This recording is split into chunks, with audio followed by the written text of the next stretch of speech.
간에서는요, A형, B형, C형 간염, 담석증, 지방간 이 세 가지가 가장 유명해요. 요것만 정리하면 간은 다 정리한 거예요. 그러면 간에 관련된 것 중에서 A, B, C형 간염으로 가보도록 하겠습니다. 너 간땡에 보다 이럴 때 간입니다. 간을 보게 되면 오행상으로 보게 되면 이렇게 녹색으로 되어 있는 거죠. 이게 간이죠. 간과 담낭이라고 이렇게 대체해서 이걸 뭐 오늘 이 설명할 건 아닙니다. 근데 얘를 중심으로 해가지고 앞뒤에 있는 애들이 있어요. 간, 목생화, 나무가 타면 불이 되죠. 그리고 불이 타서 화생토예요. 재가 되면 흙이 되죠. 그리고 토생금, 흙이 오랫동안 머물게 되면 광석이 되잖아요. 그리고 금생수, 광맥을 파게 되면 물이 나오죠. 그리고 수생목, 물이 있어야 생명이 살죠. 이렇게 해서 생의 원리를 이렇게 하는데, 목은 이 화라고 하는 이게 심장과 소장인데 여기에서 보면 엄마와 자식의 개념이에요. 하지만 또 다시 보게 되면 이렇게 쭉쭉쭉 가는 건 다 됐고요. 그 중에서 여기 수생목이라고 해서 신장과 방광인데 신장과 방광에 보면 엄마와 자식이 되고요. 그리고 여기 있는 빨간색에 있는 심장과 소장을 보면 엄마와 자식이 되기 때문에 여기 있는 간과 담낭은 여기에서 보면은 이런 관계가 성립이 됩니다. 신장이 안 좋아도 문제 생기고요. 사실은 심장이 너무 부하를 받아도 얘가 문제 생길 수 있어요. 직간접적으로 생과 극의 고제가 발생하면서 우리 장기는 독립적인 것 같지만 굉장히 유기적인 관계를 갖고 있어요. 그래서 하나가 안 좋으면 도미노 현상으로 안 좋아집니다. 그렇기 때문에 우리 처음에는 하나를 시작했지만 나중에는 뭐 모든 게 다 아파버리는 거예요. 그걸 잘 순서 입각해서 좋게 만들어줘야 되는 거죠. 화학공장이다 우리 몸은 이런 얘기 많이 하잖아요. 그리고 뭐 해독을 하고 피로를 뭐 영양소를 저장하고 뭐 혈액을 저장하고 뭐 정혈 작용도 하고 이게 다 간이 하는 겁니다. 너무 많은 일을 하지요. 대략적으로 500가지의 일을 정도 한다고 했는데 양자에서는 단백질 대사, 에너지 대사, 해독, 담즙 생성 무기능, 그다음에 지방간 5가지만 나오지만 그건 아주 심플하게 만들어 놓은 거죠. 한국인의 간은 위험합니다. 왜 위험한지에 대한 부분들은 잘 아시죠? 너무 스트레스를 많이 받고 피로하기 때문이에요. 제가 시간 관계에서 곧 넘어가고 침묵의 장기 간 얘기하겠습니다. 오른쪽 갈비뼈 아래 빨갛게 보이는 장기가 바로 간입니다. 간은 우리 몸에서 가장 크기가 큰 장기입니다. 무게가 1.5kg이 되는데요. 우리 몸이 보유하고 있는 혈액의 3분의 1이 이 간에 몰려 있습니다. 기능도 다양한데요. 우리가 먹고 마신 모든 것은 혈액을 통해 간으로 들어와서 각종 단백질과 영양소를 만들고 저장합니다. 또 해로 물질을 해독해서 몸 밖으로 걸러내기도 합니다. 보시는 것처럼 간은 매우 치밀한 혈관 분포를 갖고 있습니다. 그런데 간은 3분의 1을 떼어내도 생명에 지장이 없을 정도로 매우 강력한 재생력을 갖고 있습니다. 그리고 또한 신경세포가 없기 때문에 염증이나 암이 발생해도 통증을 느끼지 못합니다. 근데 이건 감사의 조건이라는 얘기예요. 하지만 이 감사를 잘못 알게 되면 뒷북이 됩니다. 간은 알았다 하면 이미 그냥 진짜 너무 많이 나가버린 거예요. 그래서 간을 침묵의 장기라고 부릅니다. 그러나 이러한 간의 특성 때문에 많은 사람들이 자신의 간에 무관심하거나 병이 있어도 방치하기가 쉽습니다. 네. 그 중에 첫 번째가 지방간입니다. 지방간까지만 정리하고 잠깐 쉴 거예요. 지방간은 뭡니까? 간세포에 지방이 많이 껴있다. 예전에는 알코올성 지방간이 많았어요. 술 많이 먹어서 생긴 지방간. 요즘은 그것도 있겠지만 비알코올성 지방간이 많아요. 뭐예요? 서구화된 식생활 습관, 기름진 거 많이 먹고 콜레스테롤 수치 높은 거, 칼로리 높은 거, 이거 많이 먹어서 생긴 지방간이 비알코올성. 술 때문은 아닌데 지방간이 생겼다. 이런 겁니다. 이런 것들을 보셔야 되는 거고요. 예, 푸아그라. 혹시 드셔본 적이 있는지 모르겠어요. 푸아그라 한번 보도록 하겠습니다. 입니다. 거의 간입니다.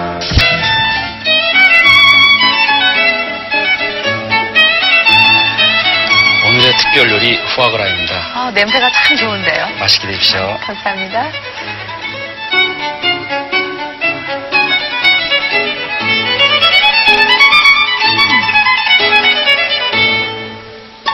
아주 부드럽고 독특한 맛이 나는군요. 이 음식은 철갑상어알인 캐비어, 또 흑송로버섯인 트러블과 더불어서 세계 3대 진미로 불리는 푸아그라인데요. 프랑스어로 살찐 간 혹은 비대한 간이라는 뜻입니다. 이 푸아그라의 재료가 되는 것은 4, 5개월 살을 찌운 거위의 간입니다.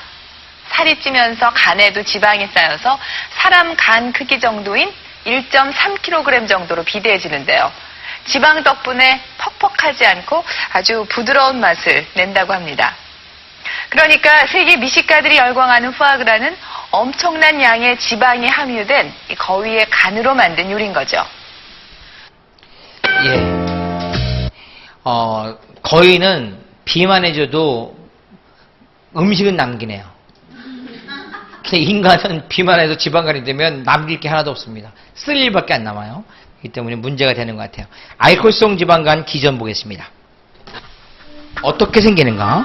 지방간은 서서히 그리고 소리 없이 진행된다.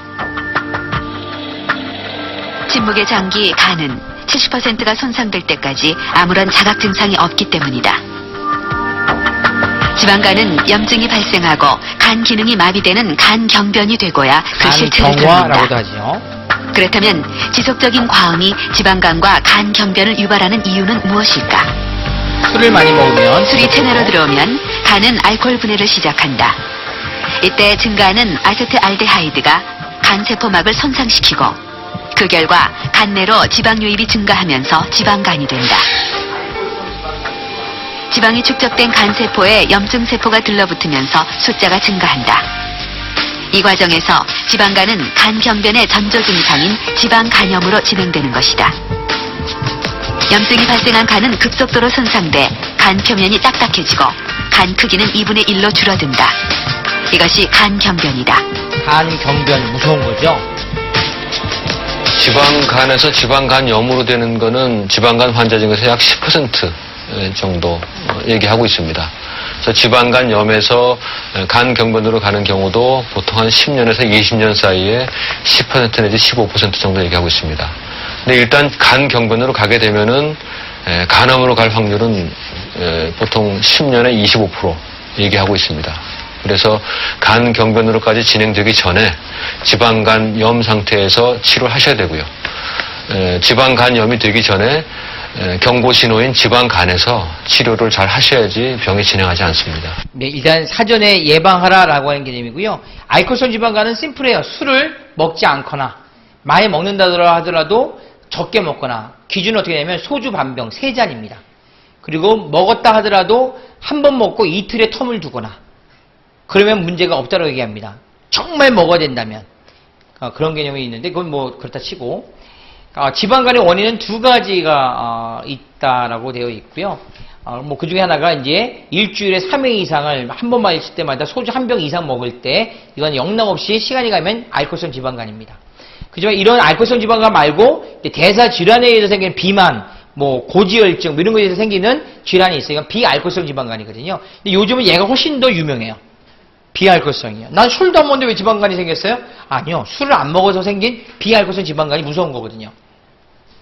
그래서 그것에 대한 부분들을 좀 보셔야 된다라는 개념입니다. 네, 좋고요. 근데 술을 먹으면서 기름진 돼지고기나 이런 것들에 대한 것을 예를 들어서 안주를 먹었다. 그럼 어떻게 된 거죠? 알코올성, 비알코올성 몽땅 다 들어간 거예요. 근데 술만 깡술만 먹는 사람이 어디 있어요? 그렇죠. 그렇기 때문에 이거는 공존합니다, 사실은. 알코올성 지방간에 관련된 것은 뭐 이렇게 나와 있고요. 지방간이라고 하는 것은 간세포 내에 되어지고 보통 5%에서 10% 정도가 간이 원래 무게가 1.5kg가 대부분이에요. 그래서 한 150g 정도에서 75g 정도가 더 무게가 나가게 된다면 그건 지방간이다. 근데 우리가 간만 떼어내가지고 무게를 잴 수 없으니까 이거 알 수 없는 거죠. 이거 어떻게 하냐? 초음파로 보면 희끄무레해야 합니다. 간은 원래 초음파로 하면 검무죽죽해야 돼요. 근데 이게 희끄무레하면 이미 문제가 있는 거다. 근데 이게 양자에서는 간 기능 중에 맨 밑에는 지방간이라고 하는데 플러스가 뜨게 되면 그런 내용을 납니다. 제가 지금 양자라고 자꾸 얘기하는데 그거는 혹시 경험 안 해보셨으면 꼭 좀 물어주세요. 양자공명 자기 분석이라고 해서 내 몸에 있는 세포, 기관, 장기들은 고유한 에너지 파동을 갖고 있고 그 파동을 측정하는 겁니다. 이렇게 봉만 잡으면. 그럼 60초 만에 머리끝부터 발끝 다 스캔합니다. 그래서 제가 지금 말씀드린 이 오장육부의 기능이 정상적이면 정상적인 에너지 파동을 연출할 것이고 그렇지 않으면 그 정상적인 파동보다 미달됐든 넘어섰든 벗어난 것을 연출하게 됩니다. 그러면 그쪽에 있는 세포들이 문제가 있구나 해가지고 거기에 관련되는 습관, 거기에 관련된 영양소를 넣어주게 되면 그 기능이 회복되겠죠. 그런 개념을 우리가 1대1 개인 맞춤형 영양 가이드라고 얘기합니다. 이제는 좋은 녀석을 먹었다 해도 좋아지잖아 라고 얘기하기에는 너무 객관적이지 않아. 요즘 고객들이 소비자들이 너무 똘똘해졌어요. 그래서 어떻게 한다고요? 객관적이고 그리고 과학적인 조건이 필요합니다. 그렇지 않습니까? 그런 개념으로 할 수 있다는 겁니다. 네. 제가 너무 눈이 커서 좀 힘드십니까? 이 눈 사이즈 조절할 수가 없어서. 예, 이 앞에 있는 분들은 좀 침이 튈 거야. 침 세례라고 생각하시면 됩니다. 어쩔 수 없어요. 이거 딱 막을 길이 없어. 지속적으로 과음을 할 경우에 지방간이 유발된다라고 하는 건데 그 가격점을 보면 과음을 했다. 간이 알코올, 에탄올을 이제 분해를 한다. 분해하는 과정에서 어쩔 수 없이 생기는 게 아세트알데하이드예요. 이런 독성 물질은 간세포를 찢어버리죠. 그러면 간세포 내로 정확히 말하면 지방 유입되어지면서 지방간이 된다. 이럴 때 지방간은 한 10% 정도 이상 증가하면 지방간이다. 지방간염이라고 하는 분이 간경화 또는 간경변이 되는데 한 10년 정도 걸린다. 그리고 그 중에 12에서 15%는 다시 간암으로 되어지고 있다. 뭐 이렇게 내용이 나오는 겁니다. 그래서 중요한 거는 간암이 되기 전에 간경변이, 간경변이 되기 전에 간염이 이렇게 오는 거예요. 여기 아주 무서운 보병이 있어요. 뭐냐면 지방간과 B형 간염 보균자나 B형 간염자가 만나게 되면 환상적이에요. 간암 환자의 거의 7, 80%가 B형 간염과 지방간이 만납니다. 그래서 B형 간염을 가족력중이나 이게 있는 분들은요, 무조건 뱃살 나오면 안 돼요.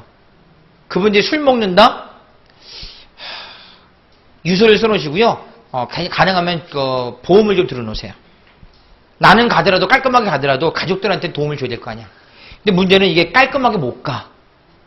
이게 벽에 똥칠하면서 가거든요. 그렇기 때문에 문제입니다. 그래서 지방간이 있는데 B형 간염이 있다. 절대 안 됩니다. 둘 중에 하나는 절대로 빼야 돼요. 같이 만나면 안 돼요. 근데 B형 간염 환자가 지방간이 있으면 간경변으로 갈 수 있는 확률이 거의 다예요. 그 사람들이 간경변을 가면 간암을 갈 수 있는 확률이 거의 다입니다. 이따가 간암에서 제가 말씀드리겠습니다. 알코올성 지방간, 술 좋아하시는 분이 혹시 있으면 모르니까 제가 설명을 드릴게요. 이렇게 하면 예방할 수 있다. 이게 말이 되는지 모르겠는데 하여튼 마셔야 지방간을 예방할 수 있는 것일까? 안 마시면 되는데 어떻게 마셔야 참 중요해요. 지방간이 없는 30대 남성을 대상으로 술을 마신 후 혈중 알코올 농도를 의무감에 젖어서 체크했다. 마시죠. 먼저 알코올 40g에 해당하는 소주 3잔을 마시게 했고 하루 휴식을 취한 후 그 2배인 알코올 80g, 즉 소주 6잔을 마시게 했다.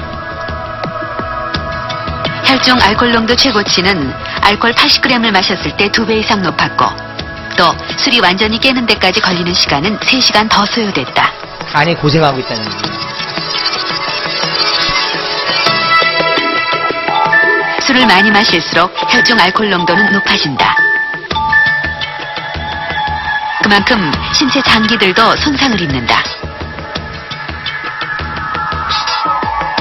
특히 알코올 분해를 담당하는 간은 술에 더 예민하다.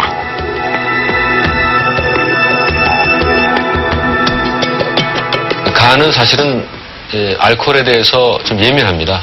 왜냐하면 간에서 주로 대사가 되기 때문에 예민하고 그래서 술을 많이 드시게 되면은 결국은 다 간이 일을 해서 대사가 되게 되는데요. 많이 드시면 드실수록 간이 힘들어합니다. 대개 일반적으로는 소주 한 병 정도면 좀 힘들어하고요. 한 반 병 정도는 6, 7잔. 어느 정도는 힘들지 않게 대사시킬 수가 있습니다. 마시는 술의 양에 비례해서 간은 손상된다. 간 손상을 최소화하는 알코올 양은 40g. 3잔. 이것은 소주 3잔, 기분만 맥주 내지 4잔, 위스키 3잔 정도의 양이다. 그러니까 어떤 분이 그럼 저걸 다 마셔야 되냐? 섞어서 마시는 게 아닙니다. 그 폭탄주예요, 그거는. 그러니까 좀 진실은 진실로 받아들였으면 좋겠어요. 저렇게 하니까 어떻게, 야, 소주 3잔에다가 맥주 4잔에다가 위스키 3잔 먹어야 되는데. 그게 아니고 각각 따로따로 해요. 취향대로 고르기 하나만 골라야 되는 겁니다. 그리고, 두 음식을 번째. 골라서 먹어야 한다. 기름진 음식 대신 요거 먹으면 생선과 또 간이 야채류를 고생하잖아. 먹는 것이 간이 좋다. 세 술을 번째. 마신 후 적어도 이틀은 금주해야 손상된 간 조직이 좀 재생될 수 쉬게 있다. 해주라는 거예요. 대한간암 이해됐죠? 3잔 정도 이내로 먹어라. 그쵸? 가능하면 야채나 기름진 육류 말고 야채나 채소 정도를 위주로 먹어라. 그리고 이틀은 쉬어라. 이게 방법입니다. 제일 좋은 건요, 먹지 마라. 이게 제일 좋은 거죠. 예, 뭐 쭉쭉 나와 다 거의 정리되어 있습니다. 이거 보시면 되고, 알코올성 말고 비알코올성이 중요하니까 이게 포인트예요. 영양을 과잉으로 먹어도 비만해져서 당뇨든 고혈압이든 고지혈증, 높다 지방성분이 혈액 중에 혈액이 걸쭉하고 끈적거리는 거예요. 이런 부분들에 대한 대사질환이 발생하면 대사작용, 우리 몸의 음식물 대사부터 모든 신진대사가 다 간이라고 하는 애가 해결이 되는데 이 화학 공장이 문제 생겨요. 지방이 축적되면서. 이렇게 되면 이 비대해진 간세포는 염증세포라고 하는 분을 불러일으키고 더 많이 손상되게 된다. 그 결과 간이라고 하는 세포가 전체적으로 비대해지면서 10% 이상 비대해지면 그걸 우리는 비알코올성 지방간이라고 말한다. 알코올 때문만은 아니니까. 하지만 사실 같이 겸해지게 돼 있어요. 사실은요. 대사증후군 해보세요. 비알코올성에 동반되는 고지혈증, 비만 등은 대사증후군과 깊은 연관이 있다. 5가지 기준. 대사증후군의 기준은 5가지다. 그게 허리둘레 2 가지만 90cm 이상, 합치지만 몸에 좋은 대사증후군. 고밀도 콜레스테롤, 즉 HDL 40 미만, 중성지방 150 이상, 공복 혈당 110 이상, 혈압 130에 85 이상인 경우다. 요 5가지 기준이 가만히 보면 되게 재밌어요. 허리 사이즈가 다 걸려. 얘가 많으면 좋은 콜레스테롤은 적고 나쁜 콜레스테롤 LDL은 많아지고, 중성지방이라고 하는 혈액 지질 이것도 높아지고, 혈당도 높아질 수 있는 여지가 커요. 인슐린 저항성 때문에. 그리고 혈압도 높아질 수 있어요. 아까 혈압 얘기했잖아요. 근데 중요한 건 혈압이 130 수축기압과 이항기압 130, 85는요 정상이에요. 근데 앞에 하나 붙죠. 높은 정상 혈압이에요. 이걸 가지고서 우리가 혈압이 고혈압이라고 얘기 못합니다. 정상이지만 좀 높은 정상. 그러면 여기에서 이거 대처를 해줘야 될, 이게 바로 대처를 해야 될 예방의 가장 중요한 시기거든요. 근데 이때 예방을 안 하면 어떻게 돼요? 6개월 뒤에 오세요. 그럼 어떻게 되는 거죠? 이거 140, 190 넘은다면 오라는 얘기잖아. 병을 키워서 오라는 얘기란 말이에요. 이때 어떻게 돼요? 당신 이거 조심해야 됩니다, 이거. 살 빼세요. 운동 좀 하시고, 뱃살 빼고, 그럼 6개월 뒤에 올 일 없잖아. 6개월 뒤에 왜 오라고 그래? 이거 넘은 거 확인하려고 그래. 이게 혈압이 고혈압은 아닌데 있죠? 혈당은요. 공복시 혈당이 110 이상이면 이거 당뇨 아닙니다. 당뇨는 아무 때나 됐을 때 200 이상이거나 그리고 공복시에 126mg 되실 때 이상이면 당뇨인데 110이면 요거는 딱 높은 정상이야. 99 이하면 좋은데 100에서 125 사이면 내당뇨 장애거든. 뭐냐면 당뇨가 개구리라면 당뇨가 아닌 전 단계 올챙이란 얘기예요. 올챙이는 가만 냅두면 다 개구리 되잖아. 그러니까 요때 어떻게 해야 돼? 뱃살 빼고 음식물 관리해야 되는데 요게 당뇨는 아니지만 고혈압은 아니지만 요때가 되면 높다고 하니까 요거를 대사증후군 기준에 놓아버린 거예요. 그러니까 이 대사증후군은 뭐냐면 이제 요거 무시하고 2개 정도 겹치게 되면 허리 사이즈 하나에다가 공복혈당이 이렇게 됐다. 그럼 이분은 당뇨 오고 고혈압 오고 순서에 입각해서 온다는 얘기예요. 어떻게 해야 돼요? 막으라는 얘기. 이해됐습니까? 여기에 관련된 것에 비알코올성 지방간이 아주 중요하게 여기 다 들어가요. 허리 사이즈가 이렇게 돼버리면 지방간이 없을 수가 없어. 이해됐습니까? 그래서 빼야 되는 거예요. 그래서 빼야 되는 겁니다. 요거 보세요. 문제는 이런 대사질환이 한 사람에게 동시다발적으로 발생한다는 것이다. 그 뿌리는 비만으로 인한 인슐린 저항성이다. 대사증후군은 동맥경화증 또는 심혈관 질환의 위험을 높이는 역할을 합니다. 예, 이게 X 신드롬이라고 하는 대사증후군의 아주 유명한 트리 구조예요. 여기는 인슐린 저항성이라고 하는 건 뭐냐면 인슐린이라는 호르몬이 뭔지는 아시죠? 당뇨는 인슐린이라고 하는 호르몬이란 문제가 있는 거잖아요. 이 인슐린이 저항을 받는다. 인슐린이 인슐린의 원래의 기능을 상실하고 있다. 인슐린이 무슨 역할을 하는데 우리가 음식물 먹었을 때 혈중의 당을 높여 혈당을 높이는 역할을 해요. 혈당이 높아지면 음식물 먹으면 이 혈당을 정상 수준으로 내추는 역할을 인슐린이 해요. 췌장이라고 하는 이자가 만들어요. 그러면 그러면 혈당이 높아지면 그걸 딱 저장을 딱 싸잡아가지고요. 밥 안 먹을 때 끄집어서 내서 써야 되니까 간에다가 일부 근육에다가 나머지를 저장을 해요. 그 혈중의 당을. 그랬다가 우리가 음식 안 먹었을 때 그걸 딱 뺐어가지고 다시 혈중의 당을 높여서 당 대사를 맞춰주는데 그때 이 인슐린의 역할을 해요. 근데 만약 인슐린 저항성이 온다면 어떻게 되냐면 얘가 혈당이 높아도 혈당을 딱 잡아가지고 간과 근육에 저장을 못해. 그럼 혈당이 높으니까 어떻게 돼요? 위험한데? 고혈당이면 어떻게 혈액 안에 당이 많다는 거니까 끈적거린다는 거잖아요. 그럼 어떻게 돼요? 혈액순환이 안 될 거 아니야. 큰일 나기 때문에 어떻게 합니까? 바로 내보내 해가지고 소변으로 나가요. 그게 당뇨, 소변에 당이 섞여 나간다 라는 뜻이에요. 그러려고 하면 무슨 일이 벌어져야 돼요? 뇌가 그 명령을 하다 때는요, 야, 빨리 물 먹어. 자꾸 물이 켜요. 다음. 3다 증세가 생겨요. 그 다음에 물을 많이 먹어가지고 당을 딱 짜서 나가니까 다뇨. 소변을 자꾸 보게 하는 거예요. 근데 거기에 있는 음식에 있는 혈당은 쓸데없는 게 아니잖아요. 내가 음식을 먹어서 어떻게 만든 당인데. 얼마나 귀한 건데. 그걸 저장했다 다시 써야 되는데 그걸 안 되니까 다 내보내니까 어떻게 돼요? 밑 빠진 독이죠. 먹어도 저장이 안 되니까 어떻게 돼요? 먹고 되돌아서면 배고파. 다식. 그래서 다가리라고 돼요. 다뇨, 다식이라고 하는 3다 증세가 일어나요. 그러면서 당대사를 억지로라도 맞춰버려. 이게 당뇨 환자의 전조 증세예요. 근데 이 인슐린 저항성이라고 하는 게 왜 오냐? 뱃살 때문에 온다라고 얘기해요. 복부 비만이 있으면 인슐린 저항성 무조건 온다. 그러면 얘가 복부 비만이면 복부 비만이라고 하는 것에 의해서 인슐린 저항성이 오면 동맥 경화도 오고 혈관이 이제 노화됐다는 거예요. 내당능장이라 해서 당뇨의 전 단계도 오고 고혈압도 오고 고지혈증도 오고 지방간도 오고 각종 암도 오고 무슨 말인지 아시겠습니까? 그러면 이 많은 열매들이 결국 안으로 들어가게 되면 인슐린 저항성이고 그 안으로 들어가면 복부 비만이네. 때문에 우리는 뱃살을 빼야 되는 거예요. 근데 여기 가장 주범이 비알코올성 지방간이에요. 소과된 식생활 습관을 먹었기 때문이에요. 이해됐습니까? 이거를 막아야 됩니다. 이거를 막는 게 가장 중요하다. 이해됐습니까? 네, 좋습니다. 대사증후군의 기준은 이렇게 돼 있다는 거 이해됐고요. HDL이라는 좋은 콜레스테롤이라고 하는 게 왜 여기 떴을까? 나쁜 콜레스테롤이 높으면은 그렇지. 이거 뭐냐면 HDL이라는 콜레스테롤, 좋은 콜레스테롤이 너무 적으면 얘가 하는 역할을 못 한다는 거예요. 얘는 무슨 역할을 한다? 혈관 안에 있는 LDL이라고 하는 나쁜 콜레스테롤, 저밀도 콜레스테롤을 간으로 가지고 오는 이송하는 운반책이에요. 얘가 간으로 옮겨줘야지만 간에서 쓸개액을 만들 때 이 LDL이라는 나쁜 콜레스테롤을 쓰거든요. 그럼 얘가 부족하면 간으로 나쁜 콜레스테롤 이동을 못 시키네. 그 간에서 쓸개액 담즙을 만드는 것에 대한 원료를 쓸 수가 없네. 그럼 어떻게 되죠? 기름진 게 들어와도 소화 흡수를 못해요. 담즙이 그걸 역할을 하니까. 하지만 더 중요한 건 혈관 안에 나쁜 콜레스테롤 LDL이 너무 많이 잔존하기 때문에 혈액이 걸쭉해져. 그래서 고지혈증이 오고 혈관이 막히고 혈액순환이 안 되고 나중에 동맥경화가 오는 거예요. 심장을 치면 협심증, 심장마비. 뇌를 치면 뇌졸중, 뇌가 졸도 중인 거예요. 막히면 뇌경색, 터지면 뇌출혈. 우리가 영화 볼 때 있잖아요. 드라마 볼 때 억 하고도 가슴 만지고 쓰러질 때 있죠. 주인공이. 영화 안 봤어요? 그럴 때 딱 쓰러질 때 탁 쓰러진 다음에 뭔가 서랍을 열어가지고 탁 열어서 이렇게 약병을 딱 뚫잖아요.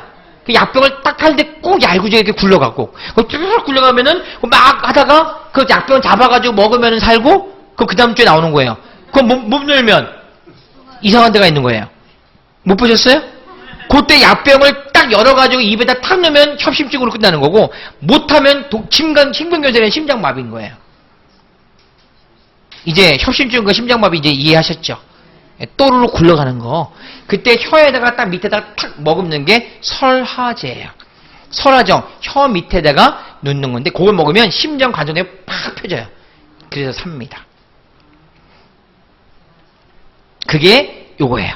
대사증후군에서의 이런 내용이에요. 이해됐죠? 예, 몸을 자꾸 이해하셔야 됩니다. 예, 비알코올성 지방간은 대사증후군의 경고 신호다. 종합적인 해결이 필요하다. 비만도 피해야 되고 고혈압도 당뇨도 지방간도 해결을 하면 얘는 없어진다.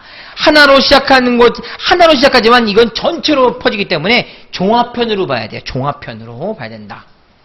지방간이라고 하는 거는 치료적인 접근이 필요한데 점진적으로 체중을 감량하는 것 굉장히 중요해요. 다이어트. 우리가 말하는 BCCP, 뷰티 칼로리 컨트롤 프로그램. 너무 중요한 거 있죠? 그쵸? 네, 다이어트에 대해서는 굉장히 중요한 거예요. 운동요법 좋죠. 하지만 이 운동은요, 운동하기를 거부하고 살고 숨만 쉬는 사람한테 운동을 빡시게 하라고 하면 결단했다가 절단 나거든요. 운동하겠다 그래가지고 딱 운동 안 했는데 운동에 대해서 막 별거 다 사죠. 다 산 다음에 운동 2시간 딱 한 다음에 어떻게 하죠? 알통백에 가지고 뒤집어지잖아. 그렇게 하는 운동을 가이드하는 거는 안 되는, 그게 아니라 운동을 하기를 싫어했던 사람한테 어떻게 그런 운동을 시킵니까? 아무리 결단도 중요하지만. 그게 아니고 일주일에 3번 이상 시키지도 마요. 월, 수, 금, 화, 목, 토, 격일로. 그리고 하루에 20분씩 시작했다가 맥시멈 4, 50분이야. 더 이상 하려고 하면 말리세요. 하지 말라 그러세요. 왜? 운동을 해가지고 우리가 뭔가를 이루려는 게 아니라 습관화해가지고 해나가면 되는 거야. 무슨 말인지 알겠죠? 그래서 이거는 결단해야 될 일이 아니라 습관으로 점진적으로 해야 되는 거예요. 점진적으로. 점진적인 게 너무 중요합니다. 우리가 상담할 때는요. 아까 술도 마찬가지예요. 술 2병 먹는 분한테 술 먹지 마! 라고 말하면요. 그 사람 차라리 혀를 깨뭅니다. 술 못 먹는 세상 살기 싫은 거예요. 너무 아주 과도한 변혁을 추구하게 되면 저항이 너무 세. 그거보다는요. 점진적인 변화는 저항감이 약해요. 제가 예를 항상 들잖아요. 오늘 주일이니까 제가 예를 들어볼게요. 이거 뭐 웃자고 한 얘기예요. 어느 교회에 목사님 50년 교회였어요. 근데 목사님이 딱 부임하셨는데 설교를 하시는데 피아노 자리가 너무 마음에 안 드셨어. 이게 뭔가 이 시각이 가렸나 봐요. 그래서 피아노 자리를 여기로 옮깁시다 딱 했어요. 끝난 다음에. 그랬더니 장로회의가 열렸어. 저기는 저 피아노는 50년 동안 저 자리를 끝까지 지켰다는 겁니다. 근데 오늘 오셔서 이거 너무한 거 아닙니까? 이렇게 된 거예요. 결국 못 바꾸셨죠. 근데 다음에 부임하신 목사님이 이걸 바꿔놓으셨어요. 근데 그분은 목회를 꾸준히 하셔. 어떻게 바꿨는지 아세요? 매 주일마다 1cm씩 옮겼어. 이게 1cm씩 옮기니까 뭔가 이상한 거예요. 이게 뭐가 이상하네. 근데 그냥 뭐 딱히 뭐라고 말하면 점진적인 변화는 저항감이 약하거든. 어느 순간 여기 와 있어. 근데 자녀들이 보기에 좋았어. 그게 맞던 거예요. 근데 점진적으로 바꿔주셨잖아. 근데 앞에 있는 분은 확 바꿨잖아. 무슨 말이겠죠? 우리 몸도 점진적으로 하게 되면 그냥 하다 지나가는 거예요. 무슨 말 아시겠습니까? 그런 게 중요해. 술도 먹지 말라고요. 천만의 말씀. 술 먹게 하셔야 돼요. 다 어떻게 먹냐? 횟수 반 양반. 만약 일주일에 4번 먹었어요. 2병씩. 그러면 일주일에 몇 병 먹은 거예요? 4번씩 2병이면 4, 2, 8, 8병이죠. 그쵸? 근데 횟수 반 2번 먹겠어. 양반. 하루에 2병이 1병을 먹어. 그러면 일주일에 2번 1병 먹으면 몇 병 먹은 거예요? 2병. 그럼 8병이 2병이 됐잖아요. 4분의 3이 줄었어요. 양과 횟수를 반반씩만 줄이면요. 많이 줄인 것 같지 않은데 근데 양은 4분의 3을 줄인 거예요. 끝내주는 거죠. 한 달을 4주를 잡는다고 한다면 그러면 8병씩 4주면 4, 8이 빨리 얘기해 주셔야 돼요. 32. 이 늦게 얘기하면 제가 좀 힘들잖아. 32병인데 2, 4, 8. 32병 먹을 것을 8병 먹으면 해볼만 하잖아요. 근데 이분에게 먹지 말라고 얘기 안 했기 때문에 기꺼이 감사하면서 참여합니다. 이해됐습니까? 그래서 횟수 반 양반. 이게 굉장히 중요한 노하우예요. 알았습니까? 이렇게 하는 거. 이렇게 하면 지방간을 막을 수 있다라는 겁니다. 간을 지키는 생활수칙 5개인데요. 요거는 한번 보죠. 뒤에 정렬이 돼 특히 있습니다. 나이가 40을 넘었다면 그 위험성은 더욱 높아집니다. 이것은 지난 30년간 우리나라 40대 남성들의 사망 원인을 분석한 내용인데요. 암 다음으로 높은 것이 바로 간질환입니다. 점점 많아지고 있죠. 음주와 비만 등으로 인해서 40대가 되면 간에 여러 이상 증상이 나타나기 시작하는데요. 그 돌연사라고 우리 이때부터 얘기하지만 관심을 갖기 시작하지만 이미 늦은 경우가 많습니다. 그래서 전문가들은 30대부터 간을 챙겨야 40대 건강한 생활을 할 수 있다고 충고합니다. 그렇다면 간을 건강하게 유지하기 위해서는 어떻게 해야 할까요? 배우신 내용들이에요. 일상생활에서 쉽게 실천할 수 있는 간 건강법 5개명을 지금부터 공개합니다. 간을 건강하게 하기 위해 꼭 지켜야 할 5가지 생활 수칙을 다시 한번 정리해 보겠습니다. 첫 번째는 술을 멀리 하라는 것이죠. 애주가들은 흔히 술에 절주. 강하다고 과신하는 경우가 많은데요. 간의 알코올 해독 능력에는 분명히 개인차가 있지만 그것과 상관없이 술을 많이 마실수록 간 손상이 심해지는 것은 의학적인 사실입니다. 지방간이 있는 분들은 술을 마시지 않는 것이 좋고 건강한 분들도 한 번 마실 때 40g, 즉 소주 석 잔 정도가 적당합니다. 아래 4가지는 대사질환을 동반하는 비알코올성 지방간을 가진 분들이 반드시 지켜야 할 생활 수칙인데요. 그 다음에 간식 이런 분들은 마시면 피해라. 무엇보다 이런 개념이죠. 다 이미 알고 계신 내용들이잖아요. 야식은 아까 자기 전 3시간 내에 먹는 거라고 했습니다. 이미 표현을 다 해드렸으니까 이걸 그대로 하시면 될 것 같습니다. 이렇게 하면 살이 찔 이유가 없겠죠.